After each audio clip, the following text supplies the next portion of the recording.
Starting today, I've decided to live with my parents. You know, they're my folks, so it should be smooth sailing, right? Well, that's what I thought until my husband dropped a surprise bomb on me. Out of the blue, he suggested we move to my parents' place, catching me totally off guard. I stood there, almost in tears, shocked by his unexpected proposal. This whole thing happened right after we bid farewell to my father, who had just passed away after a prolonged illness. The funeral chaos hadn't even settled, and my husband was already packing up to leave our home, our destination, a villa my late father had left for me. To add to the surprise, my in-laws were already there, chilling in the villa. Now let me introduce myself. I'm Anna, a 35-year-old designer who's recently gained independence. 3 years into my marriage with Justin, my career is thriving, and I consider myself a well-known designer with a decent income. The apartment is in my name, and things have been going pretty well. My backstory involves losing my mother during college, and my father, diagnosed with cancer last year, just passed away. He fought a tough battle with the illness, and it took a toll on me. My father was always there for me, especially since I moved out after my mother's passing. But now my husband's sudden decision has thrown me into a whirlwind of emotions. When I got the news about my father's illness, it hit me hard. Watching him deteriorate day by day was painful, and I had many sleepless nights filled with worry. Even the doctor warned us to brace ourselves mentally. My husband, to his credit, kept asking about my father's condition, showing concern as a son-in-law. Yet, amidst all this, I find myself questioning the abrupt change in our living situation. My husband's concern for my father's health felt genuine, but there was a lingering sense that he might have been waiting for my father's passing. In the past, he had struggled with feelings of inferiority due to earning less than me. I had hoped for his support and pride in my achievements during difficult times, but his competitive and somewhat childish nature, thriving on situations where he had the upper hand, became more apparent. Despite my father's advice to prioritize our time as a couple, I felt the urgency to visit him while we still could, avoiding potential regrets later on. Over time, my growing disdain for my husband became harder to suppress. In our early married days, I felt deep love from him, and our time together was joyful.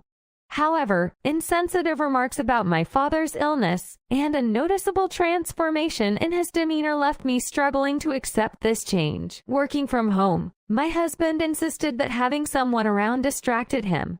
Consequently, I rented a small office and started commuting. While balancing work, attending to my father, and returning home exhausted, I discovered my husband's lack of understanding and felt profound loneliness. Living with him made me realize how selfishly he lived, disregarding my feelings. After my father's passing, things escalated. Despite being busy with funeral preparations, my husband seemed preoccupied with phone calls, showing little interest in helping. His words grew colder, and the grief of losing my father intensified my anger and disappointment. During the funeral, he spent a long time talking with his parents, returning with smirks that fueled suspicion from others. Cremation, interment, and inheritance procedures went smoothly, concluding the funeral successfully.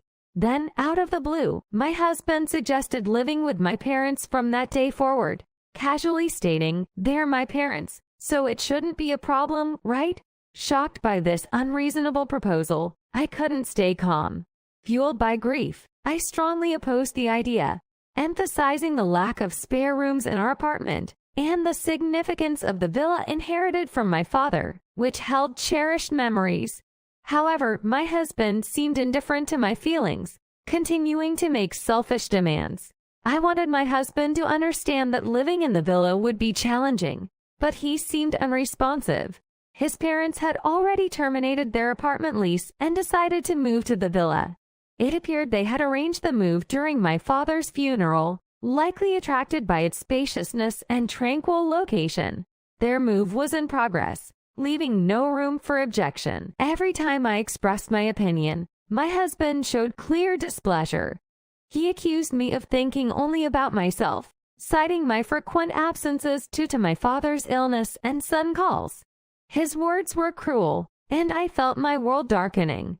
He claimed my father's year-long struggle with illness was too prolonged, and that now that he had passed away, I should listen to him. His lack of regard for my father and me became evident, and I couldn't believe this was the true nature of my husband. I remembered my father's painful expressions on the hospital bed, and I knew he wouldn't have wanted me to obey my husband blindly. In that moment, all my affection for my husband vanished, and I felt the weight of disbelief. Despite my emotions, I cautioned my husband about potential regrets, and he remained determined to move to the villa. I packed a minimum of belongings, leaving our home. Seeing my few possessions, my husband looked puzzled, but I simply stated, "I'll come back for what I need later." I didn't want to exchange another word with him. The faces of my in-laws, who seemed eager for my father's passing, were painful to see. Silently, I followed my husband to the villa, the only thing I couldn't accept being my beloved place taken over by his whims. Although technically a villa, it's a single-family home by the sea, in a neighborhood where people lead ordinary lives.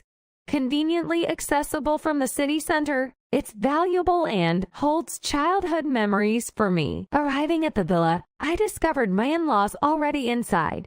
It seemed my husband had secretly given them a duplicate key without my knowledge. The realization that they had planned to move in without anyone knowing intensified my distrust.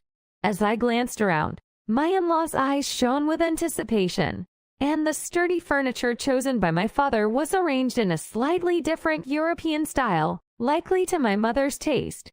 Commenting on the beauty of the villa, they expressed their excitement about the move. Their enthusiastic comments, however, further irritated me. It seemed they underestimated the significance of my father's passing, viewing the villa simply as a luxurious house without considering the memories it held. My husband joined in with his inconsiderate parents, expressing gratitude for the villa and toasting to the move with beers. I sighed deeply, feeling the precious memories I had shared with my parents being tainted. Despite my emotions, I decided to hide my feelings and endure the night. The next morning, the atmosphere changed drastically when my mother-in-law screamed. I realized something had happened and approached the source of the scream. In the bathroom, I found her on the floor, clutching her foot with a panicked expression. She claimed the floor had collapsed beneath her, but upon inspection, it seemed fine. I suggested stepping on a slightly differently colored part of the floor, and as I did, the floorboard made a clear sound and slightly sunk. I explained that my father intentionally installed such traps in the house, which he called a mechanical mansion or a trick house. He was a ninja enthusiast, and the villa was his pride and joy, filled with traps, hidden doors, and secret rooms. While I, familiar with the mechanisms, had no issues, it was a different story for my husband and in-laws. I reminded them that I had warned them about the difficulties of living in the villa, a place filled with my father's memories. My husband claimed he hadn't known, and my in-laws were equally shocked. With their apartment lease already canceled, and nowhere else to go, my in-laws pressed my husband on what to do next. In the midst of this discussion, both my father-in-law and husband accidentally triggered another trap, causing them to fall. Stay in the villa. I had tried to warn them about the traps, but their fascination with the luxury of the place had blinded them to the potential hazards. My sarcastic offer for them to stay as long as they liked carried a mocking tone rather than genuine hospitality. While my husband dismissed the dangers of the traps, asserting that they would get used to it, I decided to leave them in the villa. In reality, I had no moving preparations to make. I planned to take a few days off to sort through my father's belongings and spend some time by myself to regain a positive outlook on life. After just 2 days, my husband and in-laws had reached their limit. Enjoying my time alone, I found solace away from their overwhelming presence. Before long, my father's villa became a minor tourist attraction in the neighborhood, regularly featured in local newsletters as the trick mansion hidden in a residential area. Unexpected visitors and calls in foreign languages overwhelmed my husband and in-laws, who were sleep-deprived and exhausted. Unable to manage the constant worry about traps and handle inquiries from visitors, they stumbled back to the apartment. Seeing their struggle, I suggested they all live in the apartment together, ironically pointing out their swift abandonment of the villa. Instead of serving me, I handed my husband pre-filled and stamped divorce papers. I explained that we couldn't live together, emphasizing that I couldn't forgive him for disregarding my feelings, acting insensitively, and secretly deciding to move in with his parents. He seemed indifferent to my emotions, and I couldn't fathom continuing to live with someone like that. In response to his oblivious question about our past love, I laughed and pointed out that I couldn't love someone who wished for my father's early demise. I firmly drove them out of the apartment, reminding my husband that it was under my name, and threatening to call the police for trespassing if they didn't leave quietly. They fell silent, realizing their reliance on me financially and the need to respect my decision to cut ties. The persuasion efforts began as my husband and in-laws, struggling to make ends meet in their current situation, faced financial hardships. Evicted from the apartment and unable to return to the villa, they now found themselves in a cheap, low-quality living arrangement. They often lamented that their previous apartment was better. Initially, my husband apologized for the situation, but as time passed, resentment grew, especially towards his aging parents, who struggled to maintain stable employment. Their thin apartment walls revealed daily quarrels, leading to noise complaints and strained relations with neighbors. In the end, they exhausted their savings and pension, becoming estranged as a family. My husband, once enjoying the luxury of working from home, now faced challenges in concentrating on his job. Unable to maintain his previous reputation, his sales plummeted, forcing him to work late-night shifts at a convenience store and consider multiple part-time jobs. In their frequent arguments, blame was placed on the traps in the villa. The in-laws regretted letting their son control decisions and accused each other of keeping important things secret. Despite their initial joy at the prospect of inheriting the villa, they found themselves in a situation they never imagined. The divorce, however, marked a turning point for me. I made strides in my design career, incorporating ninja elements to create unique designs showcased on social media. A major cosmetics company took notice, asking me to design packaging with an Asian touch and ninja elements, propelling my career forward. Retaining the villa as a special place filled with memories of my father, I organized tour schedules and transformed it into a space for both tourists and local children to enjoy. Media attention and online articles, translated into foreign languages, garnered support from international fans, including donations from elderly enthusiasts of my father's ninja passion. The income helped cover ongoing costs, turning the villa into a unique and cherished location. The mechanical house became a daily hub of activity, attracting local children and tourists eager to experience its legendary tricks. With precautions taken for safety, the magical place resonated with visitors, leaving them amazed and moved by the unique features. Despite the loss of my father and the inheritance leading to my divorce, the gains from transforming the villa into a memory-rich location were greater. I underwent a personal transformation, moving forward with renewed optimism and hope. In the midst of the challenges, my career continued to thrive, and the mechanical house became a beacon of positive transformation. The ongoing upkeep of this enchanting place became a community effort, with local volunteers joining in to ensure that children could explore the tricks safely. Foreign tourists, especially fascinated by features like the hidden floorboard doors, marveled at the uniqueness of the villa.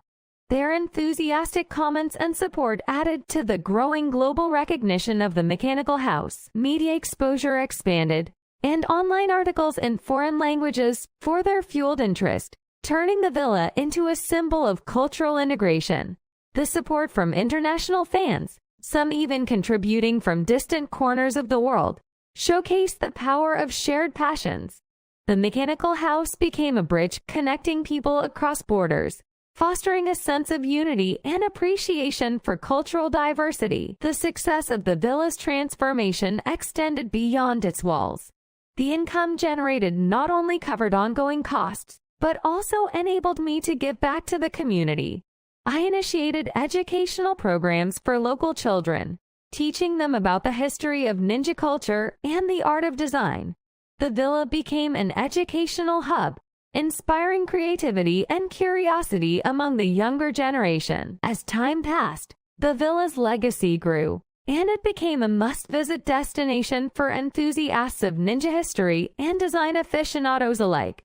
The once struggling location now stood as a testament to resilience, turning adversity into an opportunity for personal and communal growth. In my personal life, the divorce became a catalyst for self-discovery and empowerment. I embraced the gains that came with newfound independence, focusing on my career and the positive impact I could create. The memory-rich location of the villa served as a constant reminder of my father's legacy and the transformative power of resilience. Through social media updates and interviews, I shared the journey of the mechanical house with the world. The story resonated with many, offering hope and inspiration to those facing challenges. The villa's narrative became a symbol of turning setbacks into opportunities, proving that even in the face of loss, one can create something extraordinary. As I stood by the villa, surrounded by the echoes of laughter from local children and the admiration of international visitors, I realized that the gains from this journey had indeed outweighed the losses. The villa's transformation had not only preserved my father's cherished memories, but had also become a source of joy, unity, and inspiration for everyone who crossed its threshold.